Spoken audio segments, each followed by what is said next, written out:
Hello दोस्तों, soulful thoughts में एक बार फिर से आप सभी का स्वागत है। सभी से यही अपील, चैनल को ज़्यादा से ज़्यादा सब्सक्राइब करें, लाइक करें, फॉलो करें और अपने दोस्तों के साथ शेयर करें ताकि ज़्यादा से ज़्यादा लोग हमारे साथ जुड़ सकें। हमारे वीडियो की अगली कड़ी में आज हम आपके साथ लेके आए हैं कुछ नए विचार। अगर आपको पसंद आए तो वीडियो को लाइक करें। आज का जो हमारा विषय है वह है क्षमा। क्षमा अहंकार का अंत है या आत्मा की शुरुआत? हम आज इस विषय पर चर्चा करेंगे। क्योंकि मनुष्य के जीवन में दो मार्ग होते हैं दोस्तों। एक मार्ग होता है अहंकार का और दूसरा होता है आत्मा की ओर रुख करने का। अहंकारी आदमी अपने मन को, अपनी आत्मा को कभी भी निर्मल नहीं रख सकता। उसके ऊपर, मन के ऊपर एक अहंकार की परत चढ़ी होती है और उसमें सदैव मैं घुसा रहता है कि मैं कर रहा हूँ, मैं सब कुछ हूँ, मैं ये कर दूंगा, मैं वो कर दूंगा। तो उस मैं के चक्कर में वो अपने मन को कभी शांत नहीं रख पाता दोस्तों। अहंकार कहता क्या है?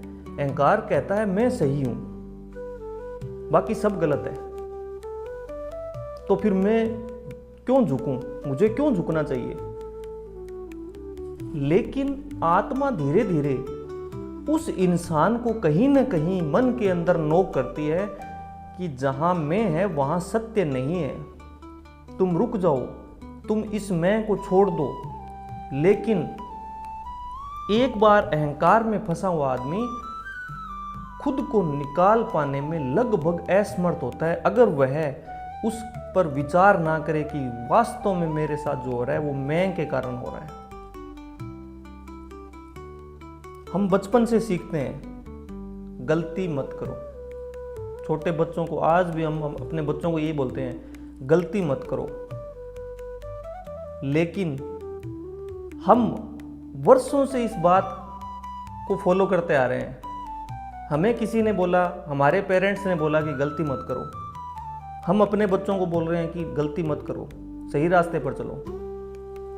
लेकिन जो सबसे ज्यादा सूक्ष्म बात है, जो सबसे ज्यादा गहरी बात है, जो हमें बोलनी चाहिए, जो हमें अपने बच्चों को सिखानी चाहिए, वो क्या है? जो हमें आज तक कोई सिखा नहीं पा रहा है। वह है कि गलती मत करो, अच्छी बात है, गलती मत करो। लेकिन अगर गलती हो जाए तो झुकना कैसे है? मुख्य बात जो है वो यह है, गलती मत करो चलो हम सभी को बोल देते हैं। अब अगर मान लो गलती हो गई तो हम दोनों तरफ से क्या है, खजूर के पेड़ की तरह एकदम सख्त हो जाएंगे, एकदम स्ट्रेट हो जाएंगे। झुकना हमें शर्म देगा, नहीं झुकेंगे तो नहीं। और दोनों तरफ के एकदम स्ट्रेट, चाहे वो लाइन मान लो, चाहे वो खजूर के पेड़ की तरह मान लो, वो आपस में ऊपर तक कहीं नहीं मिलेंगे दोस्तों। दोनों को झुकना ही पड़ेगा। तो हमें इस बात को आगे बढ़ाना चाहिए कि गलती नहीं करनी है, लेकिन अगर गलती हो जाए तो झुकना कैसे है। इसीलिए हम बड़े तो हो जाते हैं दोस्तों, लेकिन भीतर का अहंकार हमारे साथ साथ बड़ा होता जाता है। फिर वेदों और उपनिषदों में एक सबसे गहरी बात कही गई है कि अहंकार ही अज्ञान का मूल है। अज्ञानता की जो जड़ है वह अहंकार है। क्योंकि अहंकार इंसान को क्या है, सीखने नहीं देता। अहंकार हमारे हर चीज में आड़े आता है। ये काम नहीं, मुझे तो ये सब आता है। हो सकता है आप उसको दोबारा से करो तो कुछ अच्छी चीजें सीख जाओ। तो वहां क्या है, वो अहंकार है। नहीं, मैं परफेक्ट हूं, मैं परिपूर्ण हूं। तो वहां परिपूर्ण आज की दुनिया में कोई इंसान है नहीं दोस्तों। हमें लगातार सीखते रहना चाहिए। लेकिन अहंकार अगर आ गया तो हम उस सीखने वाली जो शिक्षा है, सीखने वाली जो आदत है, हम उससे पीछे हट जाते हैं, हम अपना रास्ता उसके बराबर अलग बना लेते हैं कि नहीं मुझे सब कुछ आता है, मुझे ज़रूरत नहीं है। कोई अगर अच्छी बात बता रहा है तो नहीं नहीं मुझे बताने की ज़रूरत नहीं है, मुझे सब कुछ पता है। और जब तक ये मैं बना रहता है तब तक हम खुद को सही और दूसरे को गलत मानते रहते हैं। और हम वर्तमान में अपने दैनिक जीवन में इस बात को देखते भी हैं। कोई दूसरा बता नहीं नहीं तुम्हें पता ही नहीं है, मैं बता रहा हूं ये बात ऐसे ही है। लेकिन जैसे ही यह मैं थोड़ा सा भी टूटता है वैसे ही भीतर एक शांति जन्म ले लेती है, तब हम शांत हो जाते हैं। मैं अहंकार अगर अपने भीतर खत्म हो गया तो फिर हमें सब कुछ सही दिखने लगता है, सब कुछ अच्छा लगने लगता है। अब मान लो चलो ये है कि हमने अहंकार हम में है और हमने कोई गलती कर दी या कोई ऐसा विवाद हो गया, अब हमें माफ करना भी आना चाहिए। माफ करना क्या है? दरअसल सामने वाले को मुक्त करना नहीं है, यह खुद को उस बोझ से मुक्त करना है जिसे हम वर्षों से ढो रहे हैं। क्योंकि दो व्यक्तियों में, दो इंसानों में, चाहे दो रिश्तों में किसी भी बात की कड़वाहट अगर है, किसी भी बात पे विवाद है, चाहे वो वर्षों से है, हम जब तक उसे माफ नहीं करेंगे तब तक दोनों इंसानों पर बोझ कहीं ना कहीं वो घुटन देता ही रहेगा। दोस्तों हम कितने ही व्यस्त रहे, जब हम अकेले बैठेंगे हमें उस बात की, अगर अपने साथ उसका लगाव है तो हमें उस बात की हमेशा घुटन महसूस होगी कि यार उसको माफ नहीं किया। या सामने वाले को ये लगेगा कि यार अगर वो एक बार बोल देता कि जा तुम्हें माफ किया तो मेरे रिश्ते हो सकता है वापस से नई जड़ जो है वो लग जाती, नई नींव जो है वो लग जाती, दोबारा से हम उस रिश्ते को बहुत अच्छा रूप दे सकते थे। तो कहीं ना कहीं ये मलाल रहता है दोस्तों हमारे ऊपर। उपनिषद भी कहते हैं जिसने स्वयं को जान लिया उसे किसी से द्वेष नहीं रहता है। द्वेष है क्या? द्वेष हमें कि हमें पता ही नहीं हम है क्या, और फिर हमारे बीच में तभी हमारे मन में द्वेष, ईर्ष्या ये सारे जन्म लेते हैं दोस्तों। क्योंकि तब वह समझ जाता है कि हर व्यक्ति अपने स्तर की समझ से ही कर्म कर रहा है। सबके कर्म जो है वो अपनी अपनी समझ के हैं, अपनी समझ के अनुसार सारे व्यक्ति जो है समाज में अपने अपने काम कर रहे हैं। और माफी मांगना जो है वह तो और भी गहरी साधना है दोस्तों। सॉरी हम बोल ही नहीं सकते, अहंकार सबसे ज्यादा आड़े आता है माफी के। नहीं यार माफी मांगना तो मतलब एक शर्मिंदगी होगी, मैं माफ कैसे मांगू? या हमें ये लगेगा कि यार हमारा काम तो चल रहा है, फिर मैं क्यों शर्मिंदा महसूस करवाऊं खुद को उससे माफी मांग के? बात ये नहीं है दोस्तों।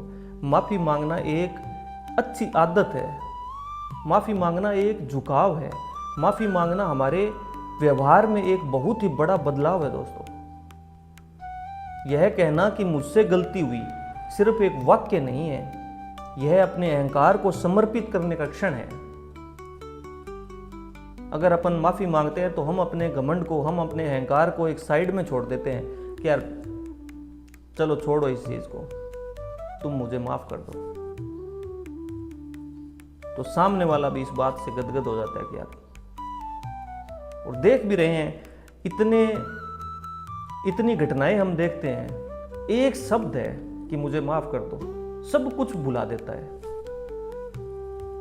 दोनों पक्षों के बीच सामंजस्य जो बिठाता है वह एकमात्र शब्द है कि तुम मुझे माफ कर दो। शायद इसीलिए भगवत गीता में भी यह संकेत मिलता है कि जिसने अपने अहंकार को त्याग दिया वही सच्चा ज्ञानी है।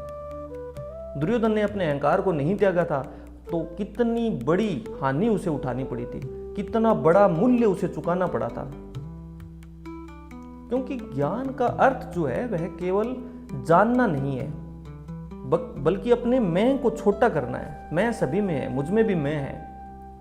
लेकिन अगर मैं इसको समझ गया, मैं इस पे अगर काम कर रहा हूं कि मैं दिन ब दिन मेरे मैं से छुटकारा मुझे पाना है, जहां भी मुझे मौका मिला, मुझे अगर माफ करना है तो मैं करूंगा, मुझे अगर माफी मांगनी है तो मैं मांगूंगा। वह एक फ्लेक्सिबिलिटी होती है दोस्तों, एक लचीलापन अपने व्यवहार में आता है वहां पे। तब अपने को ये लगता है कि फिर हमें गलती भी होगी तो हमें इस बात का डर नहीं है कि मैं माफी कैसे मांगूंगा। जीवन इतना सरल हो जाता है। गलती अगर काम करेंगे तो गलती हर इंसान से होती है, लेकिन अगर माफी मांगना किसी नहीं आता है तो उसको संभल के चलना होगा। अगर गलती होगी तो मैं तो माफी नहीं मांग पाऊंगा, और माफी नहीं मांग पाऊंगा तो फिर मैं वहां रुक जाऊंगा या खुद को एक बहुत ही बड़े घुटन में के दलदल में फंसा दूंगा। ध्यान से देखिए, जब तक हम माफ नहीं करते तब तक हम अतीत से बंधे रहते हैं। कोई भी घटना हो गई, उस घटना पे हम अगर उस इंसान को माफ नहीं करते तो हम उससे तब तक जुड़े रहते हैं। दोस्तों, माफ करते ही पुराना सारा किस्सा एक चुटकी के अंदर खत्म हो जाता है और हम उस बात को एक झटके में भुला देते हैं। और जब तक हम माफी नहीं मांगते तब तक हम अपने भीतर के दोष से भागते रहते हैं, क्योंकि गलती चूंकि हुई है अपने से, माफी मांग नहीं रहे। तो जब भी हम सोचेंगे इस बात को तो हमें कहीं ना कहीं खुद में ये दोष लगेगा कि यार दिक्कत तो है। तो जीवन का सत्य जो है वो बहुत ही सरल है दोस्तों। जहां अहंकार है वहां दूरियां बढ़ेगी, और जहां क्षमा है वहां निकटता आएगी ही आएगी। तो क्षमा करना और माफी मांगना यह दो अलग अलग क्रियाएं नहीं है दोस्तों। यह आत्मा की उस यात्रा के दो पड़ाव हैं जहां मैं धीरे धीरे समाप्त हो जाता है और शांति प्रकट होती रहती है। क्योंकि अगर आप क्षमा कर रहे हो या क्षमा मांग रहे हो तो उन दोनों चीजों में आपका मैं खत्म हो रहा है, और अगर मैं खत्म हो रहा है तो फिर आपका जीवन इतना सरल हो जाएगा कि आपको लगेगा कि यार बहुत ही आनंद आ रहा है जीने में। तो दोस्तों, अपने व्यवहार को बदलने के लिए कहीं ना कहीं अपने व्यवहार का एक विश्लेषण करना होता है। हम इतनी व्यस्तता के चलते, समय के अभाव के चलते बाकी सब देख रहे हैं, खुद को अंदर से नहीं देख रहे हैं। हमें गुस्सा आ रहा है, हमें द्वेष भावना है हमारे मन में, हमें ईर्ष्या हो रही है।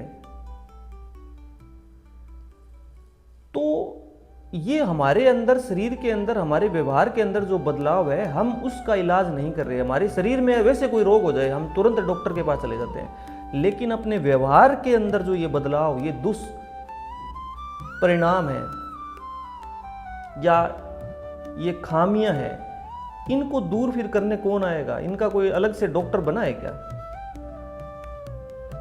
इनको दूर करने के लिए हमें खुद का विश्लेषण करना होगा दोस्तों, और वो है भी समय समय पर। अपने व्यवहार को सरलतम बनाने के लिए हमें अपने खुद को देखना होगा कि मुझ में कमियां क्या है, मैं इनको धीरे धीरे कैसे घटा सकता हूं, मैं मेरे व्यवहार को और सरल कैसे बना सकता हूं ताकि लोग मुझसे जुड़ते चले जाएं, लोगों को अच्छा लगे कि यार इसका व्यवहार सबसे अच्छा है। तो दोस्तों, कैसा लगा ये वीडियो? अगर आपको ये पसंद आया तो चैनल सब्सक्राइब करें, शेयर करें, वीडियो लाइक करें, फॉलो करें। बाय बाय दोस्तों।